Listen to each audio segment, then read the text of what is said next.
പുറത്തിറങ്ങാൻ കുറച്ച് സമയം എടുത്തല്ലേ മാഡം? ആ, കുറച്ച് പ്രൊസീജിയേഴ്സ് കൂടെ ഉണ്ടായിരുന്നു. മാഡം, ഞാനിത് എടുത്തു കഴിഞ്ഞ സീനാവും. ഓ, ഐ എം സോറി, ഞാൻ ഓർത്തില്ല.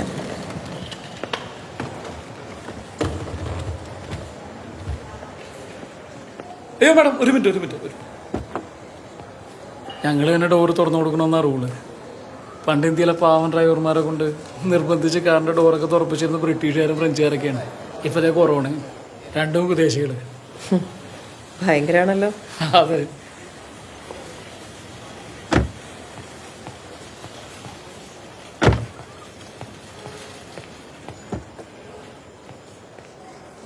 മാഡം, ആ സാനിറ്റൈസർ യൂസ് ചെയ്തേ, കൈ ഒന്ന് ക്ലീൻ ചെയ്തേക്ക്.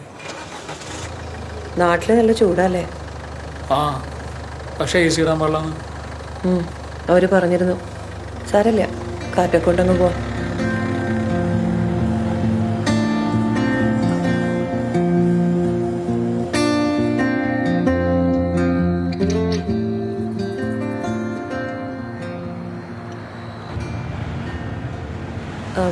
എനിക്കൊരു സാധനം മേടിക്കാണ്ടായിരുന്നു. ഓൺ ദ വേ ഏതെങ്കിലും സൂപ്പർ മാർക്കറ്റിലൊന്ന് നിർത്താമോ? മാഡം, അത്യാവശ്യ ഘട്ടത്തിലല്ലാതെ വണ്ടി സ്റ്റോപ്പ് ചെയ്തെന്ന് ഓർഡർ ഉണ്ടായിരുന്നു. ഓ, ഇറ്റ്സ് ഓക്കെ. ഈ ഗ്ലാസ് പാർട്ടീഷനെ കാണുമ്പോൾ പുറത്തെ പോലീസ് വണ്ടി ഓർമ്മ വരുന്നത്. മാഡം ദുബായിലാ? അല്ല, ബോംബെ. അവിടെയൊക്കെ ആകെ സീനായിരിക്കുമല്ലേ? ഇവിടെ ഫുൾ സെറ്റപ്പ് ആട്ടോ. റെയിൽവേ സ്റ്റേഷനിലാണെങ്കിലും എയർപോർട്ടിലാണെങ്കിലും ആളുകൾ വരുമ്പോൾ അവരെ ഫുൾ ചെക്കപ്പ് ചെയ്തിട്ടേ പുറത്തേക്ക് വിടുള്ളൂ. ടെമ്പറേച്ചർ ഉണ്ടെങ്കിൽ അവരെ ഹോസ്പിറ്റലിലേക്ക് വിടും, അല്ലാത്തവരെ വീട്ടിലേക്ക്. അറിയാം. സാധാരണ വീട്ടുകാർ മൊത്തം ആഘോഷമായിട്ട് എയർപോർട്ടിൽ നിന്ന് വരവേക്കും. ഇപ്പം പിന്നെ പേഴ്സണൽ വണ്ടിയാണെങ്കിൽ ഒരാൾക്ക് മാത്രമല്ല ട്രാവൽ ചെയ്യാൻ പാടുള്ളൂ. അങ്ങനെ ഒരു റൂൾ ഉണ്ടല്ലോ അല്ലേ? കാര്യത്തിലൊരു തീരുമാനമായി. അല്ലെങ്കിൽ ഇതിലൊന്നും വലിയ കാര്യമില്ലെന്നേ. ഇതിപ്പോൾ ഈ വണ്ടിയിൽ തന്നെ എത്ര പേര് യാത്ര ചെയ്യുന്നതാണ്? അതിൽ ആർക്കെങ്കിലും അസുഖമുണ്ടേ നമുക്ക് രണ്ടുപേർക്കും കിട്ടില്ലേ? അതില്ല മാഡം, ഞങ്ങളായിട്ട് എന്തായാലും അതിനൊരു അവസരം ഉണ്ടാക്കില്ല. ഓരോ ട്രിപ്പ് കഴിയുമ്പോഴും ഞങ്ങൾ കാർ മൊത്തം സാനിറ്റൈസ് ചെയ്യും. അതുപോലെ യാത്രക്കാരും അവരുടെ ഭാഗം വൃത്തിയായി ചെയ്യുകയാണെങ്കിൽ പിന്നെ ബ്രേക്ക് ദ ചെയിൻ അല്ലേ? നിങ്ങളുടെയൊക്കെ പോസിറ്റീവ് വൈബ് ഉണ്ടല്ലോ, that makes a big difference here. എന്താ പേര്? വിനയ്. I'm Janki. ഇവിടെ അടുത്താണോ വീട്? ആലുവ. മാഡത്തിന്റെ ഇവിടെ തന്നെയാണോ? കടവന്തരയാണ്. വീട്ടിൽ അമ്മ ഉള്ളതുകൊണ്ട് ഇപ്പൊ ബ്രദറിന്റെ വീട്ടിലേക്ക് പോകണം. വളരെ നന്നായി മാഡം. നമ്മളായിട്ട് ആർക്കും റിസ്ക് പാടില്ല.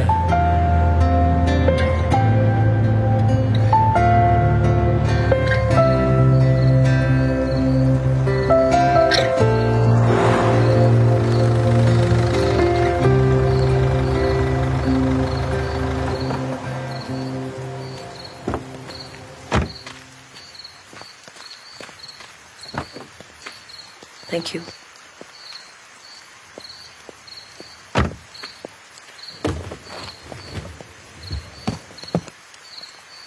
പേയ്മെന്റ് അവിടെ കൊടുത്തായിരുന്നു കേട്ടോ.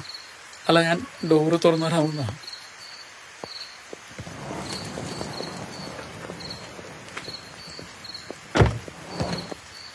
തൻ്റെ മുഖം ഒന്ന് കാണണമെന്നുണ്ടായിരുന്നു, പക്ഷെ വേണ്ട.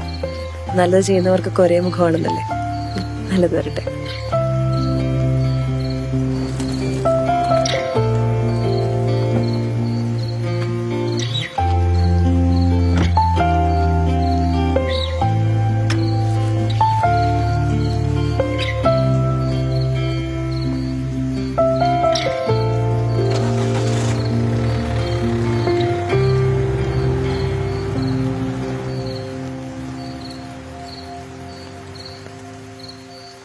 ഈ കഥയിലെ ഡ്രൈവറിനെ പോലെ ഒരുപാട് ആളുകളുണ്ട്.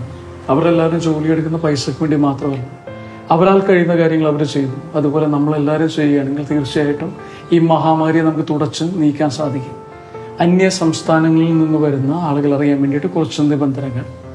നമ്മളുടെ കയ്യിലുള്ള ലഗേജ് നമ്മൾ തന്നെ ഹാൻഡിൽ ചെയ്യുക. അതുപോലെ തന്നെ വളരെ ചുരുക്കം ലഗേജ് ഉപയോഗിച്ച് യാത്ര ചെയ്യാൻ ശ്രമിക്കുക. കാർ പൂർണ്ണമായിട്ടും അണുവിമുക്തമാക്കാനുള്ള സമയം ഡ്രൈവറിനെ അനുവദിക്കുക. അതുപോലെ തന്നെ കാറിൻ്റെ ഡോർ ഹാൻഡിൽസും ഡിക്കി ഹാൻഡിൽസും എല്ലാം ഡ്രൈവർ തന്നെ തുറക്കാൻ സമ്മതിക്കുക. നമ്മൾ ഒരു കാരണവശാലും ഹാൻഡിൽസിൽ സ്പർശിക്കാൻ പാടുള്ളതല്ല. അതുപോലെ തന്നെ വാഹനം ഇടയ്ക്ക് നിർത്തുകയോ ഇറങ്ങുകയോ ചെയ്യാൻ പാടുള്ളതല്ല. റെയിൽവേ സ്റ്റേഷനിലും എയർപോർട്ടിലൊക്കെ ടെമ്പറേച്ചർ ചെക്കിംഗ് ഉണ്ടാവും. ടെമ്പറേച്ചറിൽ എന്തെങ്കിലും വ്യത്യാസമുണ്ടെങ്കിൽ അവരെ ഹോസ്പിറ്റലിലേക്കും അല്ലാത്തവരെ വീട്ടിലേക്കും ആക്കുന്നതാണ്.